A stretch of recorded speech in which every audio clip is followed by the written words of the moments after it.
Good morning everyone.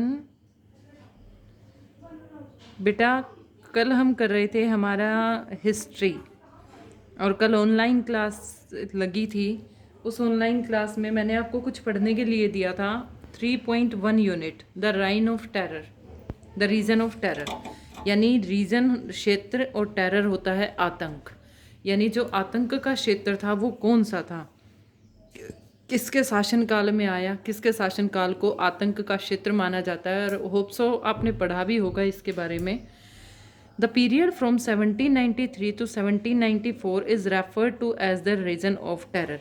यानी 1793 से लेकर 1794 तक का समय टेरर का क्षेत्र माना जाता है। Robespierre followed a policy of severe control and punishment. अब इसका जो ये कौन था, इसका जो नेता था वो रोबेस्पियर था।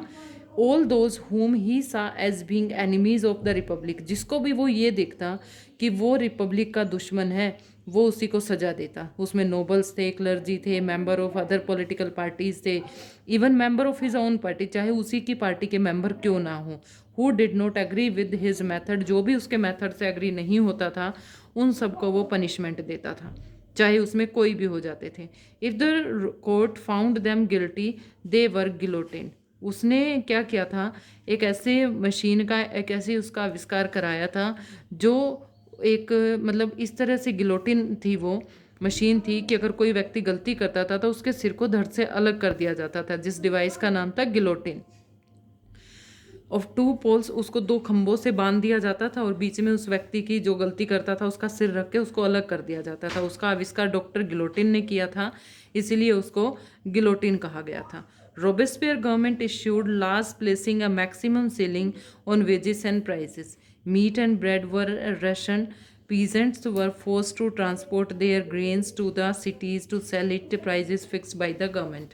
अब जो रोबेस्पियर की सरकार थी तो रोबेस्पियर जैसे भी रूल बनाता सबको फॉलो करने पड़ते थे। किसानों को अपनी जो उनकी जो उपज होती थी वो भी उनको उन्हीं दामों पर बेचनी पड़ती थी। The use of more expensive white floor was forbidden. यानी उसने कहा कि सब जगह एक जैसा रखेंगे, तो उसने वाइट फ्लोर जो होता था, सफ़ेद आटा था, वो सबके लिए बंद करा दिया, क्योंकि जो गरीब लोग थे वो उसको खरीद नहीं सकते थे सफ़ेद आटे को। तो उसने कहा all citizens were required to eat a plain डेलिटी equality bread, a loaf made of a whole meat, जो कि साबुत दाने अनाज से बनी हुई होती थी। Equality was also to be practice through forms of speech and address instead the traditional monsieur sir and madam. जिस तरह से जो अमीर लोग होते थे वो सर या मैडम कह के बुलाते, तो उसने कहा कि ये भी बंद करो। अब वो आम सिटीजन की तरह सबके साथ बिहेव करते थे। Churches were shut down and their buildings covered into barracks और ऑफिसेज। जो चर्च वगैरह होते थे उनको भी शट डाउन करा दिया गया, और जो उनकी बिल्डिंग्स होती थी उनको बैरक बना दिया गया, ऑफिस बना दिया गया, जहाँ पर वो लोग अपनी मीटिंग करते थे। Robespierre pursued his policies so relentlessly that even his supporters began to demand moderations. Finally, he was convinced by the court in July 1794 and arrested, and the next day sent to the guillotine. और आखिर में court के द्वारा, यानी उसके जो उसके चाहने वाले लोग थे वही उससे परेशान थे, तो वहाँ पर लोगों ने उसका विरोध किया, और जुलाई 1794 को उसको उसी मशीन पर, उसी डिवाइस पे उसको भी उसका सिर धड़ से अलग कर दिया गया। तो इस क्षेत्र को रीजन ऑफ टेरर बोला जाता है। रोबेस्पियर के बारे में हमने यहाँ पर पढ़ा। तो आगे जो हमारा आता है वो है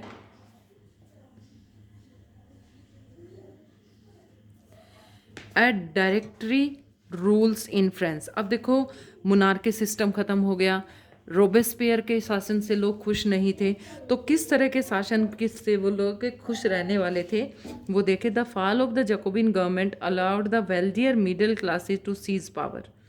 A new constitution was introduced which denied the vote to non-propertied sections of society. It provided two elective legislative councils.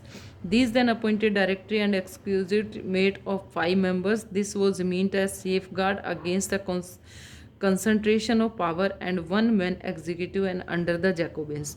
However, the direction often clashed with the legislative councils ये जो तरीका बनाया गया काउंसिल बनाने का, इसमें कुछ मेंबर रखे जाते थे और एक दो मेंबर होता था वो क्लब वगैरह से होता था। लेकिन धीरे धीरे who then so to dismiss them the political instability of directory paved the way of the rise of military dictator Napoleon Bonaparte. अब यहाँ पर जब जैकोबिन्स की गवर्नमेंट फेल हो गई, रोबेस्पियर की गवर्नमेंट फेल हो गई, तो यहाँ पर उदय होता है एक डिक्टेटर का जिसका नाम था नेपोलियन बोनापार्ट।